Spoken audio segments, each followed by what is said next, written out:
मेरे प्यारे बच्चों, आज हम स्टार्ट करते हैं 10th क्लास की एक्सरसाइज 3.2। जो हमने इसी के बेस्ड क्या थे, 3 केसेस थे। जो 3.2 एक्सरसाइज है वो तीनों के तीनों केसेस के ऊपर बेस्ड है। इसलिए मैं आज तुम्हारे को 2-3 क्वेश्चन करवाता हूँ। हर क्वेश्चन से एक एक पार्ट करवा देता हूँ क्योंकि तुम्हारे को कन्फ्यूजन ना रहे, इजली तुम उनको सोल्व कर लो। तो आज मैं तुम्हारे को 3.2 के फर्स्ट क्वेश्चन का एक पार्ट करवा देता हूँ, सेकंड का और थर्ड का। बहुत ईजी है मेरे बच्चे, अगर तुमने केसेस को ध्यान से समझा है ना तो बहुत ईजी है। और मैं तुम्हारे को एक चीज़ बता देता हूँ मेरे बच्चे, जो तीनों के तीनों केसेज हैं मोस्ट इम्पोर्टेंट हैं। ये हम बार बार रिलेट करते रहेंगे। मैं आने वाली एक्सरसाइज के अंदर 6-7 एक्सरसाइज हैं, मैं हर एक्सरसाइज में रिलेट करूँगा। और मैंने तुम्हारे को इस हिसाब से बताया है, तुम देखते ही इक्वेशन को ये बोल दोगे ये कौन से केस में लाई करेगी। जितनी भी इक्वेशन हो सकती है ना, सारी की सारी इक्वेशन तीनों के तीनों केसेस के अंदर आएंगी, या वो फर्स्ट में, सेकंड में या थर्ड में। और कोई भी ऐसी इक्वेशन नहीं है जो इन तीनों के तीनों केसेस के अलावा किसी इनसे या बाहर आ जाए या कहीं और लाई करे या इनके अलावा हो। तो आज हम स्टार्ट करते हैं क्वेश्चन 1 का फर्स्ट पार्ट। देखते हैं मेरे बच्चे, क्वेश्चन तुम बुक निकाल के बैठ जाओ। क्वेश्चन 1 का फर्स्ट पार्ट क्या कह रहा है, 10 स्टूडेंट। सबसे पहले हमारे को बोल रहा है, from the pair of linear equation in the following problems and their solution graphically. हमारे को क्या करना है, इसके सॉल्यूशन फाइंड आउट करने हैं। किस तरह से? ग्राफिकली। हमारे को मतलब ग्राफ पे रिप्रेजेंट करना, अगर ये हमारे को ग्राफिकली बोल रहा है तो। अब इसने फर्स्ट पार्ट में क्या बोला है, मैं एक पार्ट करवा देता हूँ, सेकेंड पार्ट तुम अपने आप कर लोगे मेरे बच्चे। 10 student of class 10th took part in a mathematic quiz. Class 10th के, मान लो हमारी क्लास के, हमारे सेक्शन के, नवज्योति स्कूल के 10th क्लास के स्टूडेंट्स हैं। वो 10th क्लास के स्टूडेंट एक मैथ की क्विज है, उसमें पार्टिसिपेट करते हैं, जिसमें बॉयज़ और गर्ल्स दोनों हैं। 10 स्टूडेंट हैं।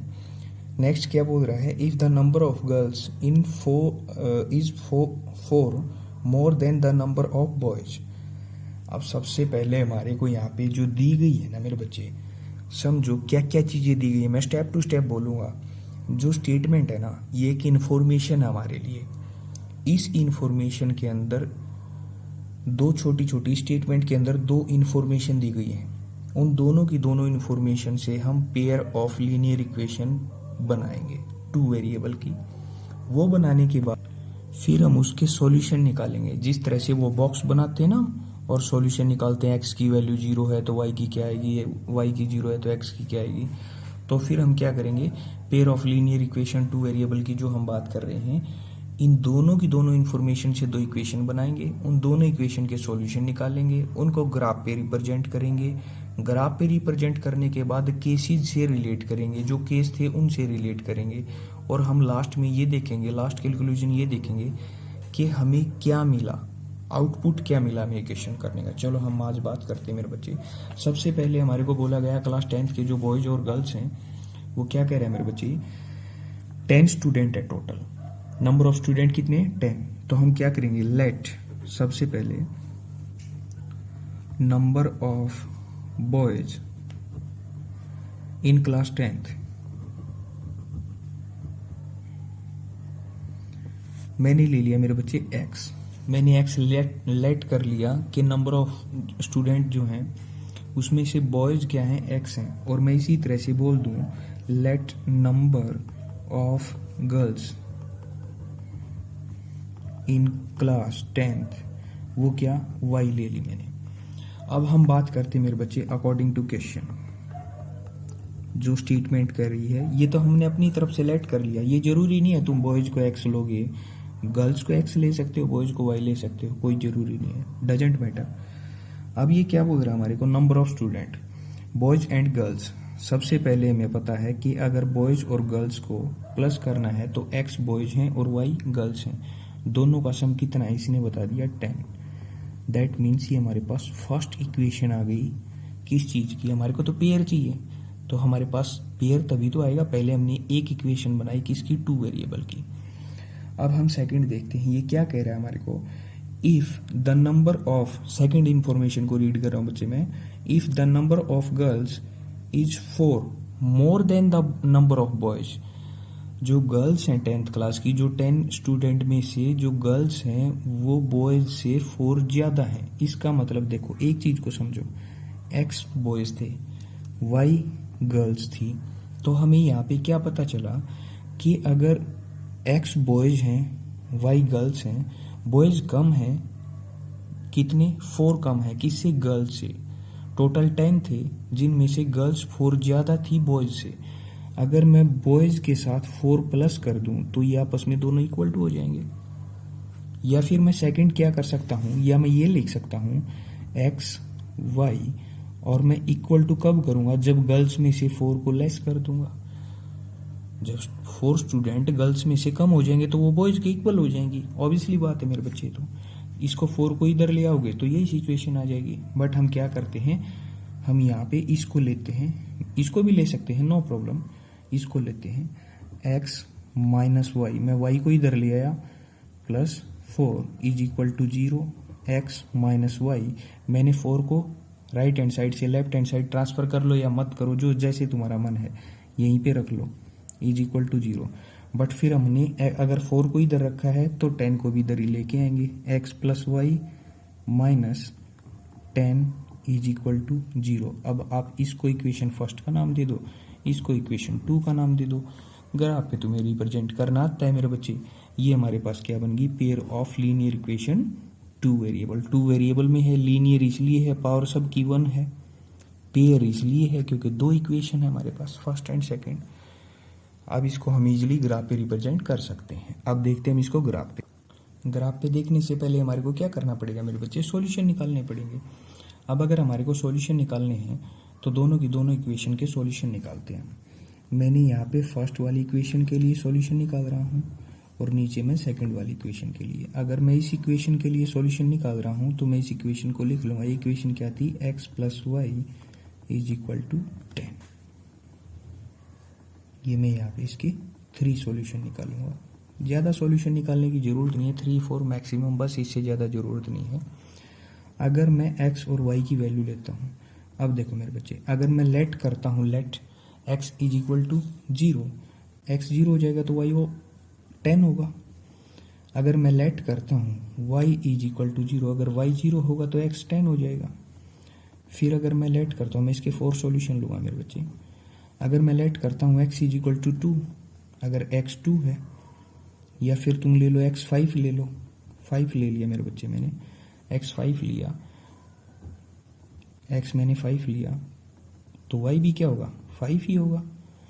अगर मैं लेता हूँ क्या, y को मैं अगर लेता हूँ फॉर एग्जांपल, जो मन करे 4 ले लिया मैंने, y को मैंने 4 ले लिया तो x क्या हो जाएगा, 6 हो जाएगा। सेकंड वाली जो इक्वेशन हमारी, उसके सॉल्यूशंस लेते हैं हम, इनको बोलते हैं मेरे बच्चे सॉल्यूशन। 2 इन्फॉर्मेशन मिली बॉयज गर्ल्स के बारे में स्टेटमेंट के अंदर, दोनों से 2 pair of linear equation 2 variable बनाया, इनके सॉल्यूशन निकाल रहे हैं, फिर ग्राफ पे रिप्रेजेंट करेंगे, फिर केसेस से रिलेट करेंगे, जो केस बताए थे मैंने तीनों के तीनों, फिर उनसे रिलेट करेंगे। यहाँ पे ये हम ले रहे हैं x y। देखो मेरे बच्चे, सेकंड इक्वेशन हमारे पास क्या थी, x माइनस वाई। अगर मैं इसको उधर लेके जाऊंगा तो ये क्या हो जाएगा, चलो 4 को इधर रख लो, नो प्रॉब्लम।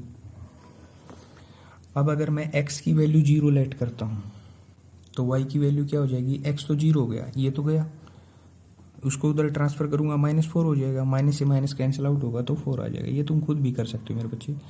अगर फिर मैं लूंगा y को 0, अगर y 0 है तो x की वैल्यू क्या हो जाएगी, -4। अगर मैं इसको लेता हूँ 2, x की वैल्यू 2 है तो ये टोटल तो 6 हो गया, और उधर जाएगा तो ट्रांसफर करने पे -6 हो जाएगा, और ये हो जाएगा हमारे पास y की वैल्यू 6 आ जाएगी। और अगर मैं इसको 2 लूँगा, y को 2 लूँगा तो ये -2 हो जाएगा, ये +2 है तो ये 2 रह जाएगा रिमेन से, यहाँ पे हमारे पास -2 + 4, तो हमारे पास क्या रह गया, +2, उधर ट्रांसफर करूँगा -2।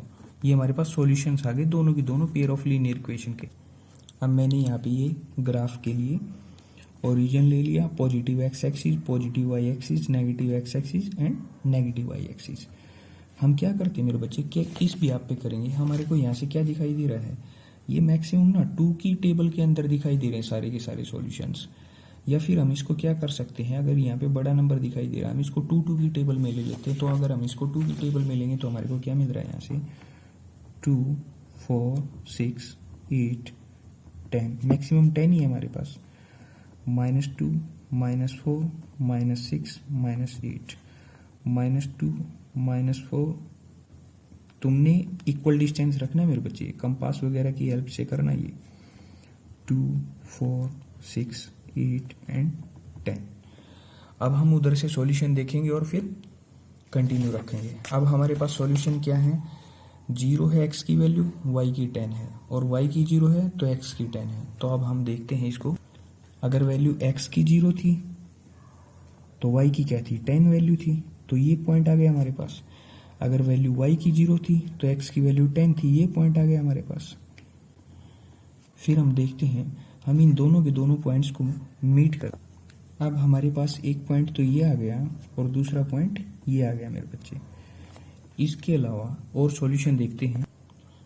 एक सॉल्यूशन है हमारे पास x 5 है तो y भी 5 है। नेक्स्ट देख, हमारे पास x की वैल्यू 5 यहाँ पे है और y की वैल्यू 5 यहाँ पे है। तो हम क्या करेंगे, x की वैल्यू जो 5 है इसको ग्राफ को आगे बढ़ाएंगे लाइन को, और फिर इधर से मिला देंगे उसको।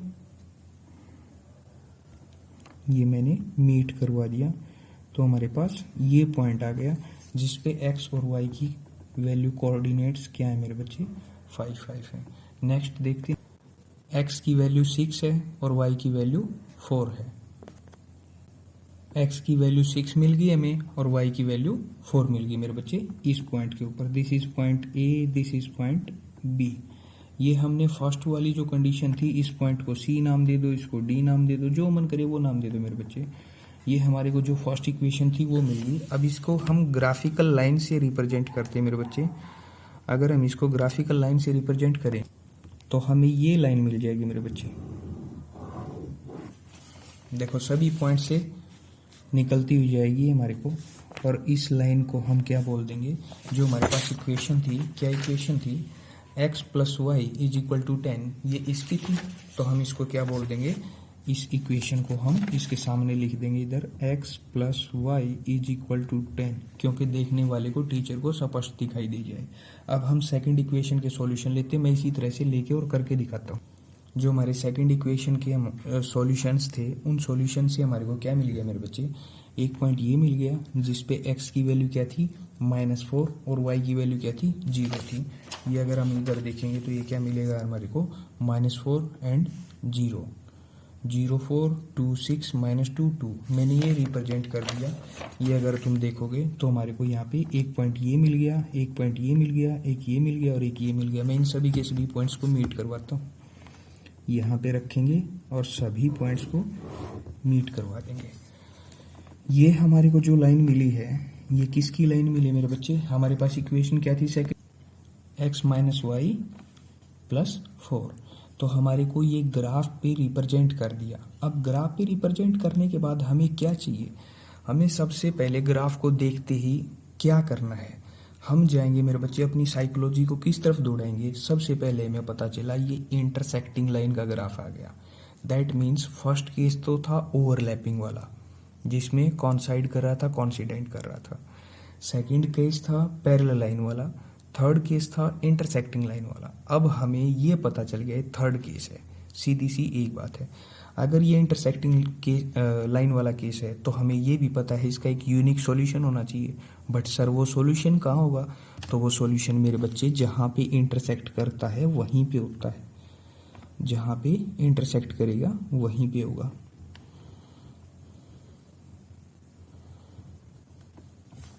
ये यहाँ पे 2 और 4 के बीच में क्या आ गया मेरे बच्चे 3, और इधर 6 और 8 के बीच में क्या आ गया मेरे बच्चे 7। इसका मतलब हमें क्या सॉल्यूशन मिला, अगर मैं इस पॉइंट के, मान लो ये पॉइंट मैंने ले लिया m, अगर मैं इसके कोऑर्डिनेट देखता हूं तो x की वैल्यू क्या है 3 और y की वैल्यू क्या आई 7। इसका मतलब हमें पता चला कि ग्राफ हमें बहुत कुछ सीखने को दे रहा है। मतलब क्या, x की वैल्यू क्या मिलेगी हमें 3 और y की वैल्यू क्या मिलेगी हमें 7। 4 + 3 होगा मेरे बच्चे। 7, क्योंकि यहाँ पे 3 थी और यहाँ पे 7 थी, 3 और 7। अब हमें क्या पता चला, सोचना मेरे बच्चे, एक्स कौन थे, बॉयज, वाई कौन थे, गर्ल्स। इसका मतलब अगर हम हमारी जो इंफॉर्मेशन थी, हमारी फर्स्ट इंफॉर्मेशन थी स्टेटमेंट के अकॉर्डिंग, हम उसको देखते हैं क्या वो सेटिस्फाई कर रही है। इसने बोला टोटल स्टूडेंट 10 थे, बॉयज और गर्ल्स 10 हो गए, 3 + 7। सेकेंड इसने बोला था कि गर्ल्स बॉयज से 4 ज़्यादा थी, बॉयज से 4 ज़्यादा है। इसका मतलब हमने अपना ग्राफ बिल्कुल एग्जैक्ट बनाया है, बिल्कुल सही, हमने अपने आंसर की जस्टिफिकेशन भी कर ली है। तो हमारे को यहाँ से क्या मिल गया, ये अपना ग्राफ मिल गया। हम क्या लिखेंगे, this graph is intersecting lines, both are intersecting line, both are dependent and independent. ये तुम्हें सोचना है, ये मैंने तुम्हारे लिए होमवर्क छोड़ दिया, तुम लास्ट वीडियो में देख लेना अगर याद नहीं हो तो। डिपेंडेंट है या इंडिपेंडेंट है, सॉल्यूशन कितने हैं, इनफाइनाइट मैनी सॉल्यूशंस हैं, यूनिक सॉल्यूशन है, नो सॉल्यूशन है, वो तो तुम्हें मैंने बता ही दिया। यूनिक सॉल्यूशन मैं यहाँ पे लिख भी देता हूँ।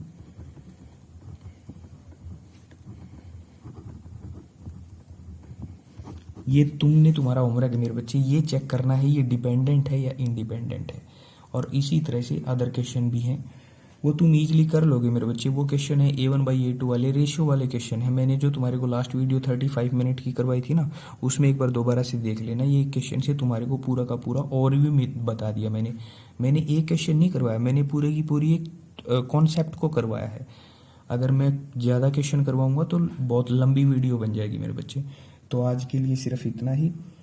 अगर किसी भी क्वेश्चन में प्रॉब्लम आए तो मेरे पास SMS कर देना, मैं उसका सॉल्यूशन तुम्हारे को भेज दूंगा या फिर कल वीडियो बना के भेज दूंगा। चलो मेरे बच्चे, ओके।